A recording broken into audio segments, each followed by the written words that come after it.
รู้จะสบายดียินดีต้อนรับเข้าสู่ส่องบ่าวลอนชาแนลถ้าสบายดีต้นสวยๆอีกเด้อทุกคนเดิมบรรยากาศโอ้แต่สวยเลยทุกคนเที่ยงแล้ว12:20เลยกับบรรยากาศของการเดินทางอีกวันหนึ่งมื้อหนึ่งก็แล้วกันทุกคนพอดีรถเท่ากับคอยแล่นมาเสียสองสโลลี่ไปเรื่อยๆนี่บ้านคือเจ้าพี่น้องบ้านทรงลาวเดิมบ้านทรงผู้ไทย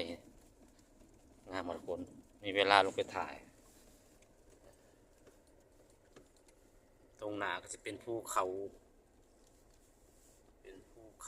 ลำเนาไพรเนาะบ้านเขาเจ้าจะปลูกสร้างอยู่ตามเจื่อยภูเนาะตามเนินภูมันจะได้บรรยากาศได้ทุกคนเลยสิเรากระโจกลงเราจะลองถ่ายบรรยากาศสุดยอดเลย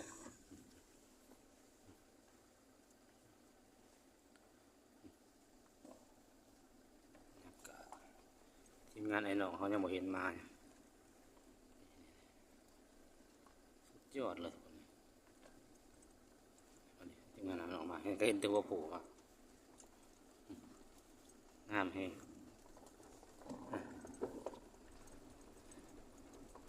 ถ้ามาสิสันว่ากันเด้อ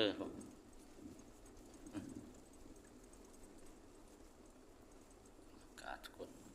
บ้านน้ำมีเนาะบ้านน้ำมีเขตจะขึ้นกับเมืองวิระบุรีเนาะแขวงสวรรณเขต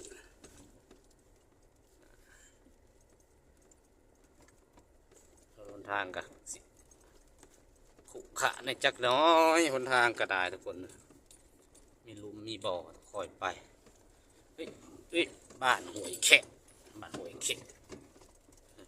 เดี๋ยวเขาถ่ายเมื่อกี้ผมลงบ้านทางต่ำมันก็จะเห็นประมาณนี้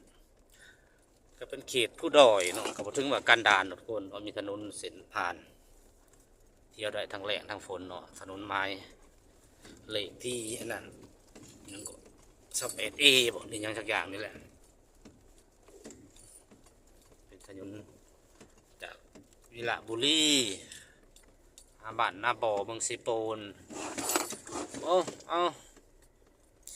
สัมชิโยกลังเดินหนามุ่งหนาไปพุ่นแหละพี่น้องเมืองทองคำสิโปนเฮ้ยเอาโอ้ห่อนแอวห่อนสะโพกกันทุกคนเอ้ยกับถนนขุขะถนนลูกลังมีแต่ลุมมีแต่บ่อ